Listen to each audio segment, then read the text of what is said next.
Alright, how's it going guys? Today we're going to be talking about every single NHL team's worst contract. And just a quick disclaimer, I am in no means saying that every single one of these players are bad players, but what I am saying is they have the worst contract in terms of their team's context. And another thing to mention is some of these teams don't really have a bad contract on their team, but I did kind of stretch to say that is the worst contract within their team. For the Anaheim Ducks, we have Ryan Kesler. Ryan Kesler has 3 more years at $6.875 million.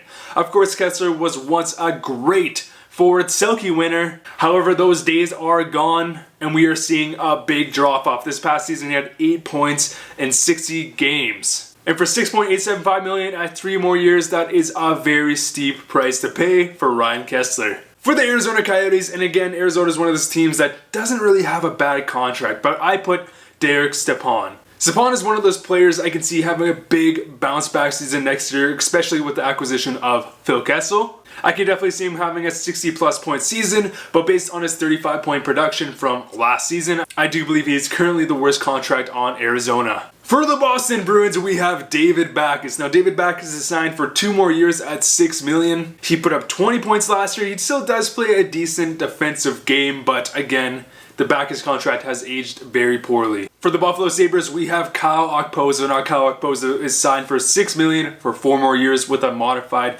no movement clause. This year, he put up 29 points in 78 games. The context of this contract is pretty bad considering the Sabres just signed a guy like Jeff Skinner to a $9 million per year deal. And of course, with having to re-sign guys like Rasmus Dahlin in the upcoming future, a guy like Kyle Okposo making $6 million with pretty bad point production is really going to hurt. For the Calgary Flames, we have James Neal. So James Neal is signed for 4 more years at $5.75 million. James Neal is a 10-time 20+ goal scorer. This year he scored a career low 7 goals. I hope for Calgary's sake that James Neal does have that big bounce back season. But honestly, it just seems like he's not really meshing well with the Flames. The Carolina Hurricanes are one of those teams that honestly do not have a single bad contract. I would say given the value, Jordan Staal technically has the worst contract this year. He put up 28 points in 50 games. But considering he's a great two-way player, I don't consider this a bad contract at $6 million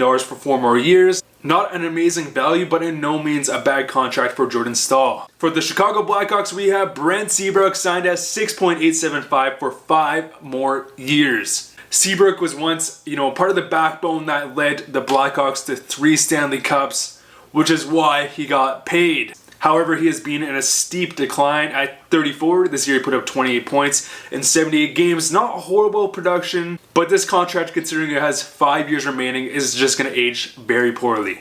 For the Colorado Avalanche, again, another team that doesn't have necessarily a horrible contract, we have Erik Johnson. Erik Johnson is signed at $6 million for 4 more years.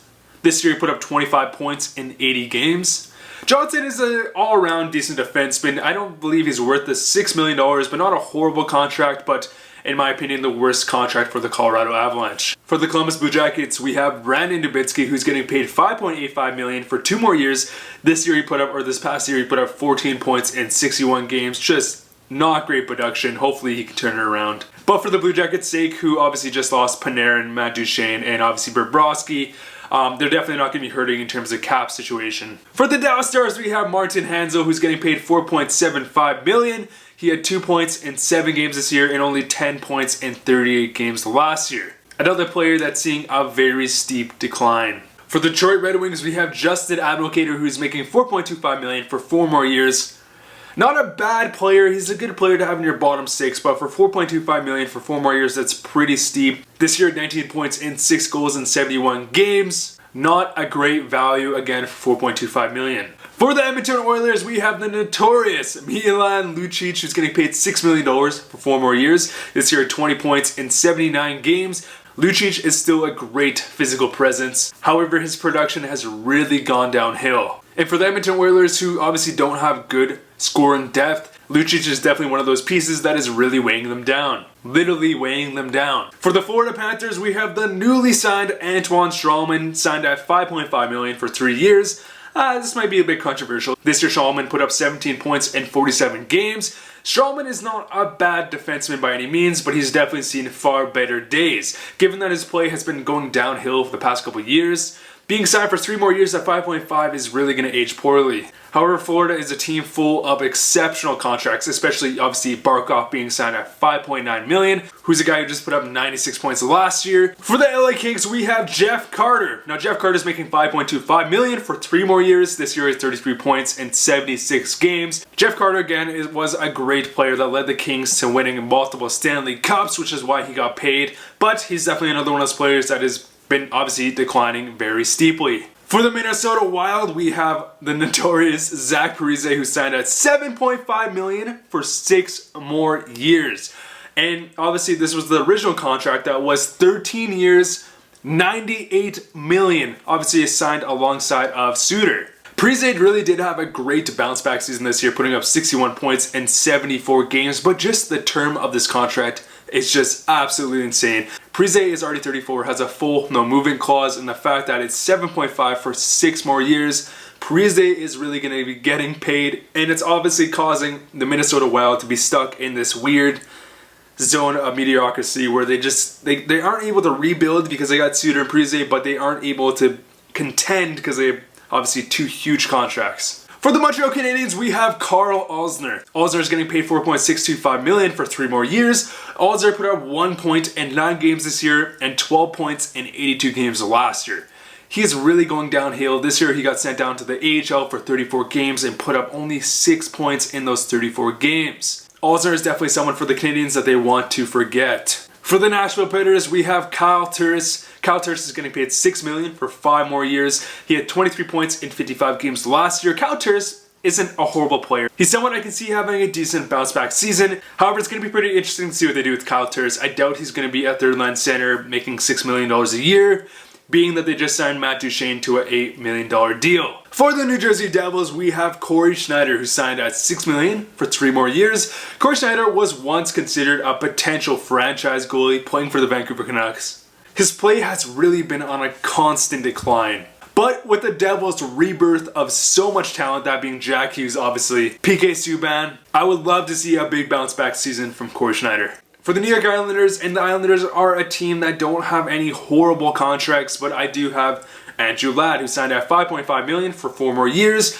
Andrew Ladd, again, isn't a horrible player, but his injuries have been really stacking, and he has been in a state of constant decline. For the New York Rangers, we have Kevin Shattenkirk. Shattenkirk is signed at $6.65 million for 2 more years. Last year, 28 points in 73 games. And again, with the emergence of Trouba, Panarin, and Kakko, I can see him having a decent bounce-back season. Would love to see it. The Rangers are a potential playoff team, and once again, already, probably the quickest rebuild we've ever seen in history. But for the Rangers, I have Kevin Shattenkirk. For the Ottawa Senators, we have Bobby Ryan, who signed at $7.25 million for 3 more years. Bobby Ryan had decent production this year with 42 points and 78 games. However, his 30-goal production that translated into this huge contract has just aged very poorly. For the Philadelphia Flyers, we have the very controversial Kevin Hayes, who just signed a $7.14 million contract for 7 years. Kevin Hayes is a good player. Like, there's no doubt about that. He's a very solid player.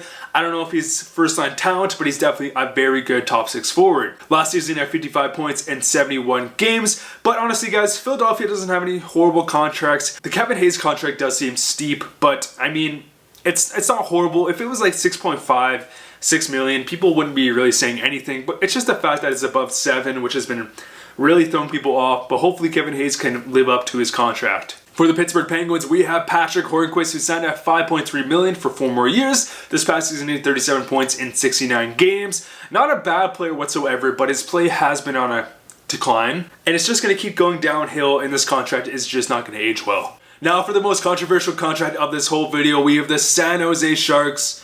Honestly, guys, I believe the San Jose Sharks don't have one contract that I would consider really bad. But given the context of how a contract can impact a team, I believe Erik Karlsson has the worst contract. $11.5 million for 8 years. Now again, guys, Karlsson is a generational talent, probably one of the best offensive defensemen within this whole generation. And no means do I think Karlsson is not worth that money, but just given the context and how it's going to really deplete the San Jose Sharks' depth, I do think it's the worst contract on the team. And again, guys, he's not a bad player. Don't think I'm saying that. But who knows, I guess we just saw Kevin LeBlanc sign a 1-year, $1 million contract in order to help keep the San Jose Sharks' depth. But for the San Jose Sharks, given the context and given Karlsson's injury history, I do think this is the worst contract on the team. For the St. Louis Blues, I have Alex Steen. Now, Alex Steen is signed at $5.75 million for 2 more years. This year, 27 points in 65 games. Still a decent player, just an aging veteran. But hey, he helped the Blues win the Stanley Cup, so it could be worse. For the next team, we have the Tampa Bay Lightning. And honestly, guys, for the Tampa Bay Lightning, I can honestly look at the team and say the team has not one single horrible contract. Obviously, Ryan Callahan is not a great contract, but he just won on injury reserve. And this video is about active players. But again, Tampa Bay does have the Florida tax, so they're able to get players at just absolute steals. For the Toronto Maple Leafs, we have Cody Ceci. Now, Cody Ceci's only signed for 1 more year, $4.5 million. Last year, he put up 26 points in 74 games. They picked up Ceci, but dropped Nikita Zaitsev, which is definitely a win. I think Ceci's better than Zaitsev, so I mean, whatever. But Cody Ceci is definitely the worst contract for the Leafs. For the Vancouver Canucks, we have the notorious Louis Eriksson. Louis Eriksson is signed for $6 million for 3 more years. Last year, he had 29 points in 81 games. Louis Eriksson, honestly, just ever since he signed with Vancouver, has just been in a state of constant decline. Coming in at 33, I expect his game to either stay around that 30-point mark or obviously trend downward. It's just not a great contract. But for the Vancouver Canucks, who have ample cap space, it's not going to be a big issue. For the Vegas Golden Knights, honestly, guys, Vegas, just like Tampa Bay, they honestly have no horrible contracts. The only one I consider horrible in terms of the value, in terms of production, would be Ryan Reeves. But, I mean, what can you expect from a guy who was signed to be that muscle man? For the Washington Capitals, there are another team where I honestly can't look at and say they have a horrible contract. But I guess given the context, Carl Hagelin, I would say maybe borderline, but if he is able to provide that good secondary scoring, put up 30 plus points, I don't see this as a bad contract whatsoever. And the last but not least, we have Dmitry Kulikov. Now, Dmitry Kulikov put up 6 points, 0 goals in 57 games. He signed for $4.33 million, but the good news for the Jets is that his contract ends after next season. But anyways, guys, that is it for this video. If you disagree with any of the names I listed, definitely comment down below. I would love to hear your guys' opinion. Who do you think has the worst contract in the whole NHL? But anyways, guys, thank you guys so much for watching. See you guys later.